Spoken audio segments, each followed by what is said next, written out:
Challenge vous est proposé par Cash Assurance.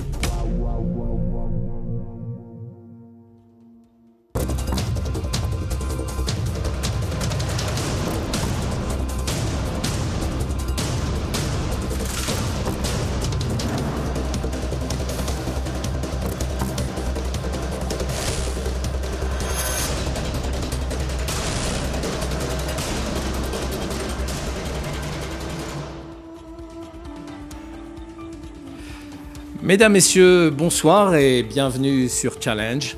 La révolution est en marche. Je veux parler bien entendu d'entreprise et de digitalisation, de numérisation.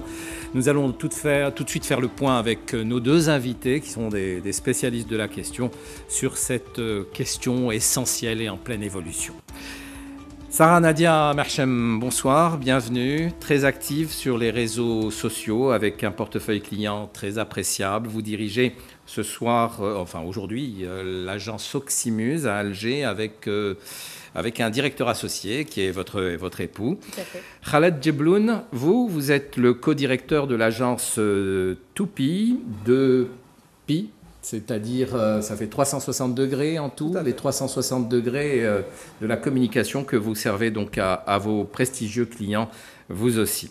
Merci donc à tous les deux d'être ici. Merci. Et la première question que je voudrais vous poser, que beaucoup se posent dans toutes les régions de notre pays, une entreprise, pourquoi aujourd'hui la digitalisation est devenue essentielle et pourquoi chaque entreprise doit y aller et où on en est ici en Algérie. Alors Sarah Merchem, vous qui êtes, je crois, plus ancienne dans la digitalisation. On fera honneur aux dames. Oh là, c'est trop facile.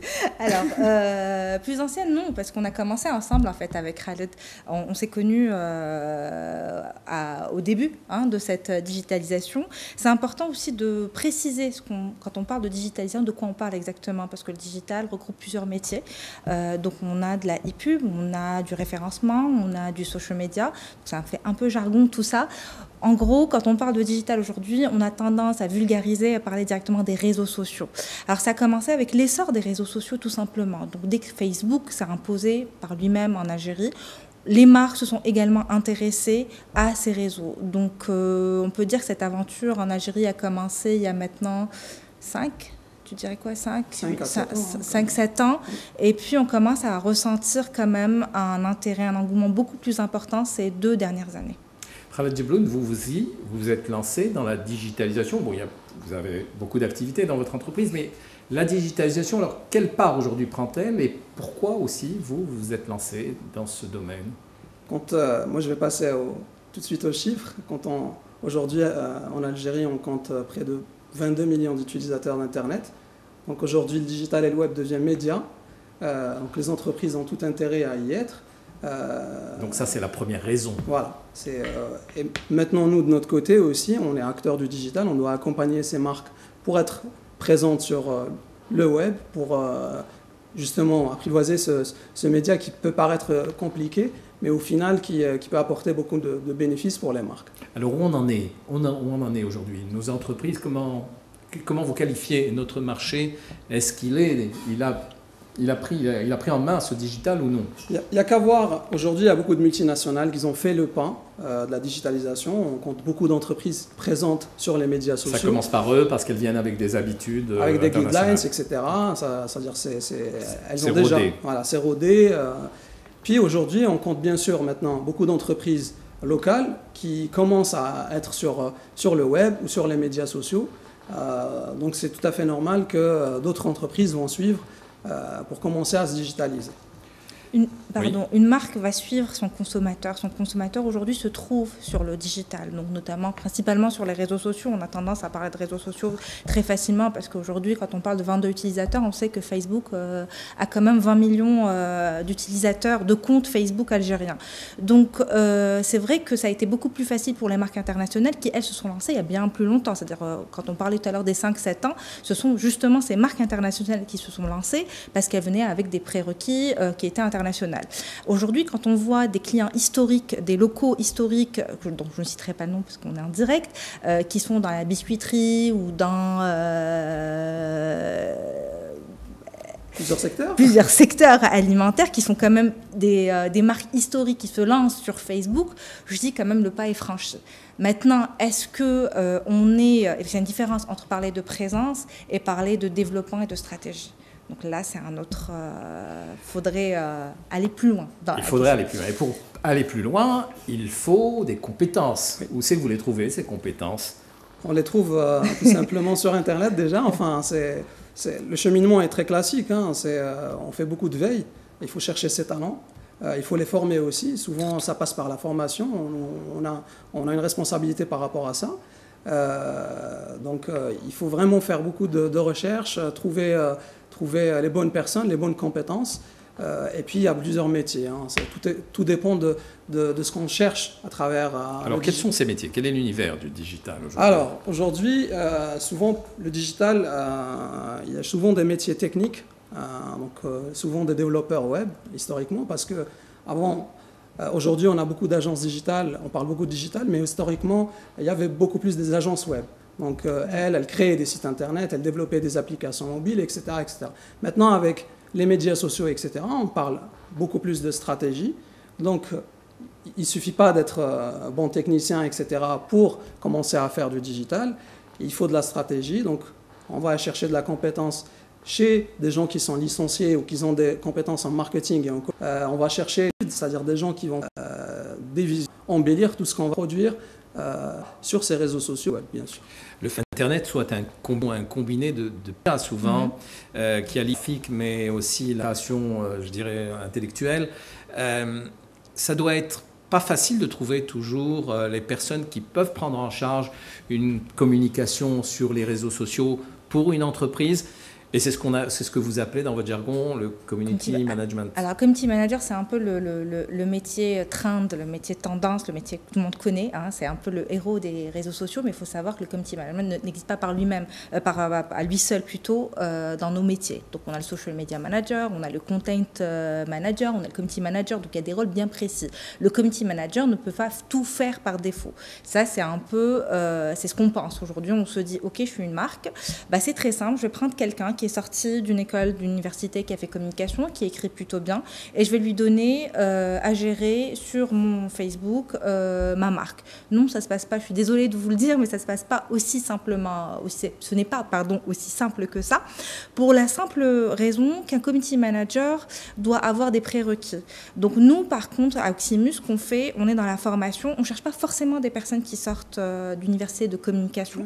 On va choisir des profil. Alors il y a l'écriture qui est très importante parce que zéro faute, ça ne se discute pas. On est même le zéro faute dans un univers bourré de fautes qui est Internet.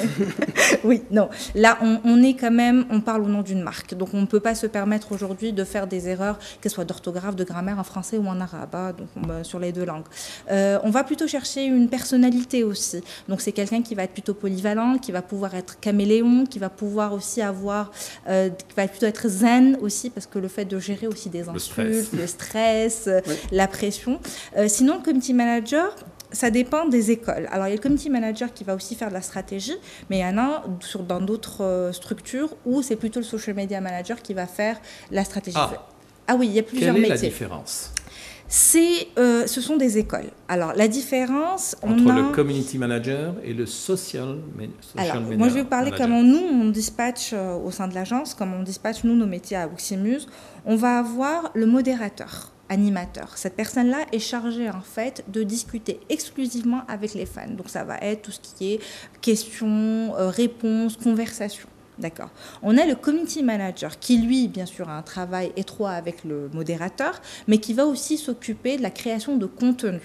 Et on a le social media manager qui, lui, par contre, va travailler sur la stratégie. Qu'est-ce qu'on va dire, comment on va le dire, quelle va être la ligne éditoriale qu'on va adopter à cette marque et qui va travailler de manière étroite aussi avec les départements com et marketing. Ce que je dis souvent par rapport au social media et non pas au web de manière générale, c'est qu'on ne fait que de la publicité sur un autre support aujourd'hui qui est les réseaux sociaux. Mais qu'il y a des attributs qui peuvent être dangereux parce qu'ils communiquent rapidement et donc il faut faire attention. La veille est importante dans ce métier. Nous sommes dans un média d'interaction. Si on fait le parallèle par exemple aux médias traditionnels, à savoir la télé ou l'affichage, Donc on diffuse une publicité, mais il n'y a pas un retour instantané. Contrairement, par exemple, aux médias sociaux, pour n'en citer que ça. Quand on publie quelque chose, la marque va chercher de l'engagement. Donc le but, c'est publier quelque chose et que ça va plaire à la communauté, ça va engager ma communauté. Donc souvent, c'est l'effet recherché. Et ça, bien sûr, c'est le travail de toute l'agence, je dirais bien, que ce soit les équipes créa, les CM ou le social media manager. C'est vrai que le créatif, on a tendance à l'oublier, mais c'est quand même lui la vitrine, parce qu'on parle souvent du community manager, mais il y a un travail créatif qui se fait, c'est une vitrine, c'est grâce à lui, parce qu'il ne faut pas oublier une chose, les gens ne lisent pas, ils voient des images défiler dans un flux d'actualité, et c'est important que la vidéo ou l'image ou le visuel soit attirant ou ait quelque chose à dire pour pouvoir amener cet engagement. Donc c'est un véritable binôme qui s'exerce, c'est ça? C'est un travail d'agence, c'est même pas un binôme, après ça dépend des structures, ça dépend des façons de faire, de l'organisation. Est-ce que c'est toujours un travail d'agence? Est-ce que c'est pas aussi parfois un service d'un département de communication réservé à cela au sein même de l'entreprise? Il ne faut pas dire que ça peut être internalisé, sinon on perdrait nos agences. Non, mais c'est une réalité. Certaines entreprises font le choix d'internaliser ce service-là, c'est-à-dire à recruter des compétences dans les métiers du digital. Ça peut très bien fonctionner. Jusqu'à une certaine limite. Une agence, souvent, on fait appel à une agence pour sa créativité, c'est-à-dire pour sa force de proposition et pour l'innovation des contents et des stratégies qu'ils vont proposer. Et ça, c'est vraiment le travail et l'essence d'une agence de communication ou d'une agence digitale ou d'une agence... Mais aujourd'hui, la tendance est plus à l'externalisation. Oui. On va dire que... On ressent quand même, par exemple, sur de grandes marques, on voit une internalisation du fameux modérateur dont je parlais tout à l'heure. Oui. Parce que c'est une question de réactivité et d'instantanéité. Si j'ai des questions pointues, effectivement, ça va être beaucoup plus... C'est assez important, bien sûr.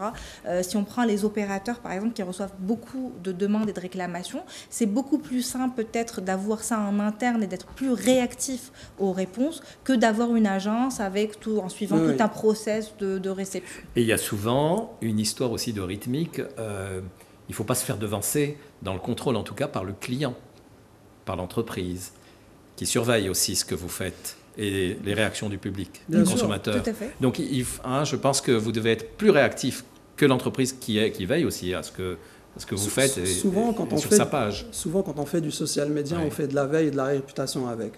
S'il y a une information, une actualité autour de la marque ou de l'entreprise, le CM et l'agence est tenu à faire remonter de l'information. Et souvent, bien sûr, s'il y a, j'espère pas pour tout le monde, un bad buzz, le premier averti. Il faut que le CM ait peut-être la liberté pour gérer ce bad buzz et aussi remonter l'information pour savoir quoi faire, et rapidement. On va revenir sur les bad buzz. On va juste marquer une petite pause et on se retrouve tout de suite.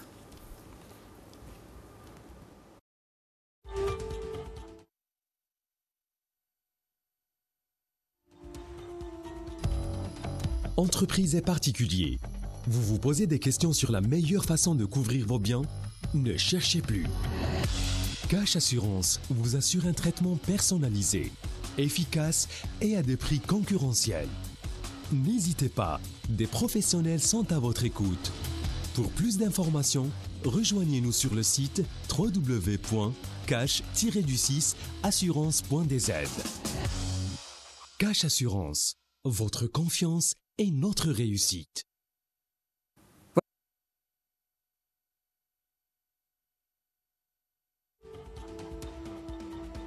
Voilà, on revient sur ce fameux bad buzz. Et des bad buzz, on en voit souvent et ils peuvent être très dangereux. On l'a vu en télévision récemment, sur une chaîne publique. Quand apparemment l'animateur ou l'animatrice n'a pas suffisamment de connaissances en matière culturelle, et donc on peut faire des faux pas, il faut être étonnamment réactif. Une phrase peut être sibylline, elle peut avoir plusieurs sens. Et quelquefois, le community manager peut ne pas l'avoir.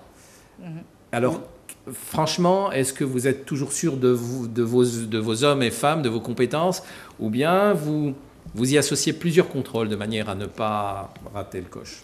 D'abord, souvent quand on il faut savoir qu'une fois qu'une marque décide d'être sur les médias sociaux, donc on prépare des calendriers conversationnels, c'est-à-dire tout contenu, il est préparé, on sait quand est-ce qu'il va être posté, etc. Et souvent, on va prévoir plus ou moins les commentaires, mais effectivement, ça peut déraper, il peut y avoir des bad buzz. Nous, ce qu'on fait, c'est qu'on réunit rapidement, si on veut, une cellule de crise pour prendre les bonnes décisions, c'est-à-dire que toute l'agence se réunit et bien sûr essayer de prendre les bonnes décisions en concertation avec la marque, bien sûr pour calmer ça et pour ne pas forcément se faufiler rapidement et dire ou supprimer le contenu, et ça c'est encore pire. Hein, Oui, mais quelquefois vous le faites, supprimer le contenu. Parfois on n'est pas seul à prendre des décisions. Ou supprimer la réaction. Non, il y a une différence déjà, parce que bad buzz, c'est vraiment, quand on arrive au bad buzz, c'est que vraiment ça a éclaté, ouais. Et c'est quand même très gros.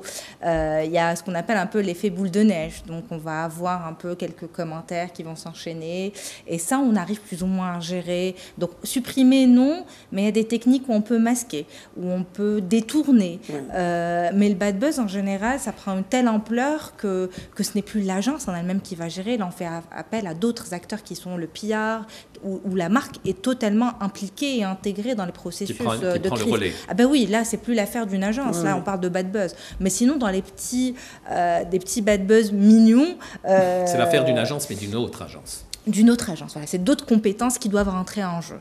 Et la veille, l'alerte, enfin la veille, elle doit être continue, y compris la nuit. Oui. Hein, c'est les CM. Donc vous dormez quand même ou pas dans ce métier? On a maquillé mes cernes, donc il faudra voir si la maquilleuse est bonne ou pas. Les auditeurs, les téléspectateurs nous le diront. Mais non, c'est vrai que quand je recrute, moi personnellement, la première chose que je dis, c'est que ton Facebook n'est pas le Facebook de l'entreprise. Sauf sans te rendre compte, tu vas te retrouver en fait à faire de la veille 24 heures sur 24 parce que tes amis vont nous ramener de l'information. Donc c'est vrai que la frontière entre la vie privée et la vie professionnelle, la frontière est très mince. Par contre, vous êtes dégagé de toute responsabilité dès lors que la critique ou la crise, le bad buzz se fait sur une autre page. Pas forcément. Je pense par exemple l'association de protection des consommateurs qui a une page et on a vu des entreprises se faire attaquer sur cette page-là, donc que vous ne gérez pas. Alors qu'est-ce que vous faites? C'est vrai, justement, sur Internet, il y a plusieurs portes d'entrée. Hein. Et souvent, il faut tisser des bons liens. Et ça, on fait appel aux influenceurs, aux gens qui entourent et qui sont là pour justement drainer du monde et les influencer pour plus ou moins calmer ces réactions et ces bad buzz. Hein. Donc, il y a tout de suite remontée d'informations. Souvent, après, la marque revient avec des communiqués de presse, du moins en ligne, pour donner un complément d'information, comme quoi, voilà, c'est pas nous qui avons fait ça, etc., etc. Donc, voilà. En fait, c'est comme si le supermarché était transféré dans l'ordinateur avec tous les consommateurs, et quelquefois il y a les consommateurs qui ne sont pas contents. Et c'est très important par contre pour un community manager, j'aime bien, ça c'est un point que j'aimerais bien appuyer, ne pas avoir, pour une marque aussi, de ne pas avoir peur des commentaires négatifs. C'est-à-dire qu'on a souvent, enfin la marque a souvent tendance à dire ah non je ne vais pas me lancer parce qu'on va me critiquer, ou je me lance mais attention supprimer si on parle en mal de moi. Or que non, un message négatif peut très vite se transformer en message positif, soit via un brand ambassadeur, quelqu'un qui apprécie vraiment la marque, qui va la défendre, un influenceur qui a été payé ou pas pour l'action en question, ou tout simplement la marque qui va prendre le temps de dire pourquoi tu n'aimes pas mon produit, pourquoi tu n'aimes pas ma marque, de rentrer en conversation. C'est un peu comme une relation humaine. Si demain je dis écoutez la Chine, moi je vous aime pas. Voilà. Vous avez le droit de ne pas me parler, ça ne va pas arranger les choses parce que je vais aller dire aux gens que je ne vous aime pas. Par contre, si vous crevez l'abcès avec moi, je peux par la suite vous aimer ou pas, mais je serai beaucoup plus sympa avec vous. Est-ce que vous êtes des menteurs quelquefois? On est publicitaire. C'est-à-dire que, oui, vous restez publicitaire. Est-ce que quelquefois vous êtes amené à défendre des choses que vous n'aimez pas? En fait, on essaye de faire sortir les insights les plus intéressants d'une marque ou d'une entreprise. Hein. Si on part du principe, si à un moment donné, une agence prend en charge la stratégie sur le digital, il faut qu'elle arrive à trouver le meilleur de chaque produit, le meilleur de chaque marque pour le mettre en avant. Hein. Ça, c'est très, très important.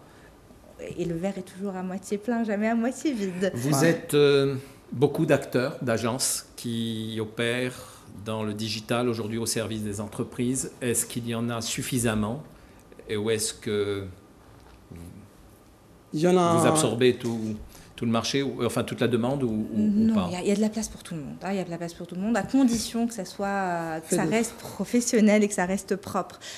Aujourd'hui, c'est vrai qu'on voit, je ne vais pas parler peut-être que le fait d'employer le mot crise est trop fort, mais c'est vrai que les médias traditionnels, on commence petit à petit à les lâcher et à se reconvertir vers le digital. Donc même les grandes agences de pub ont un département digital aujourd'hui au sein de leur entreprise. Donc après, la compétition diffère. On parlait tout à l'heure des métiers du digital. Nous, par exemple, à Oximus, on est spécialisé que dans les réseaux sociaux.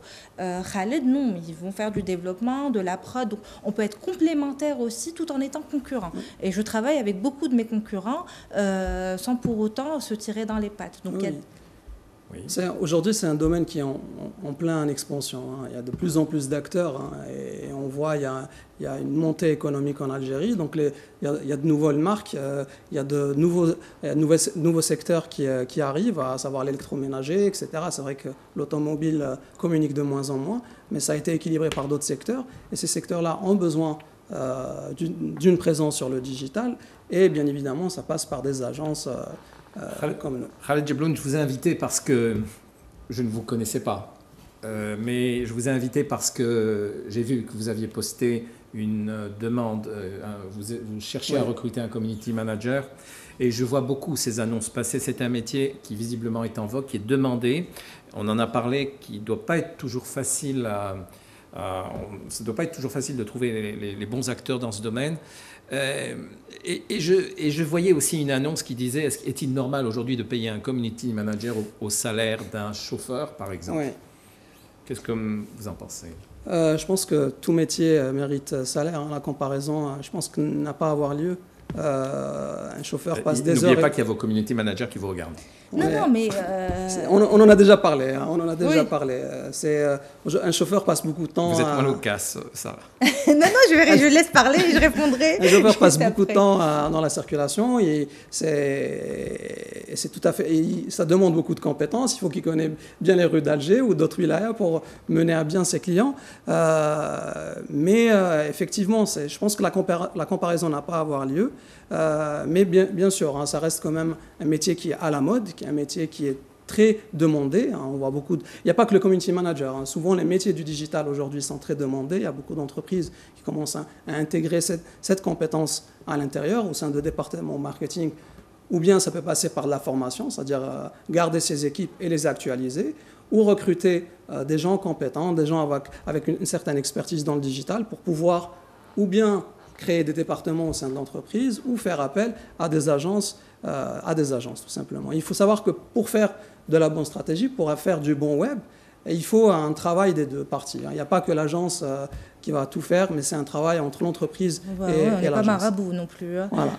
Non, c'est un travail. Non, je pense qu'il n'y a même pas lieu, il a raison, il n'y a même pas lieu de comparer. C'est-à-dire qu'aujourd'hui, il faudrait voir déjà les critères de sélection. Oui, si c'est un junior CM, c'est tout à fait normal qu'il soit... Je ne vais pas le payer à 100 000 dinars alors qu'il vient de commencer, juste parce qu'il écrit bien ou il a une belle plume. Non, il n'a aucune compétence. Après, si le chauffeur en question lui demande de travailler jour et nuit, ben oui, c'est normal qu'il soit payé à 50 000 dinars. Donc, il n'y a même pas lieu de parler ou de comparer. Un mot sur la base de tout cela, la base technique.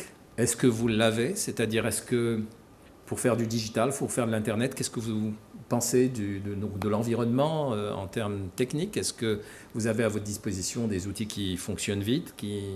Est-ce que les débits sont bons? Comment ça fonctionne? Je voulais juste un mot et on termine là-dessus parce que le temps est... Vous avez évoqué plusieurs points. Je vais commencer par le dernier, à savoir le débit. Effectivement, on a besoin de plus de débit. Donc, si les responsables nous écoutent... J'ai besoin de débit tout court en ce moment. J'ai ma ligne téléphonique qui est en dérangement et donc pas de débit tout court. Il faut savoir qu'en moyenne, les gens ont une connexion de 2 mégas. Et croyez-moi que ça ne suffit pas pour créer de belles expériences utilisateurs. Donc aujourd'hui, on fait appel à de la vidéo, à des choses beaucoup plus interactives et passer à des connexions plus importantes. avec des coûts moindres, ça va rendre le web et sa consommation d'informations plus accessible à tous. Et nous, en tant que professionnels du digital, on pourra s'éclater, on pourra créer un contenu de plus en plus intéressant aux marques. De toute manière, les contraintes ne nous ont pas arrêtés avant, ça ne nous arrêtera pas aujourd'hui. C'est sur ce joli mot que nous achevons cette émission. Je vous remercie de votre attention et je vous dis à très bientôt. Nous aussi, nous sommes digital et vous pouvez nous retrouver sur YouTube. À la semaine prochaine.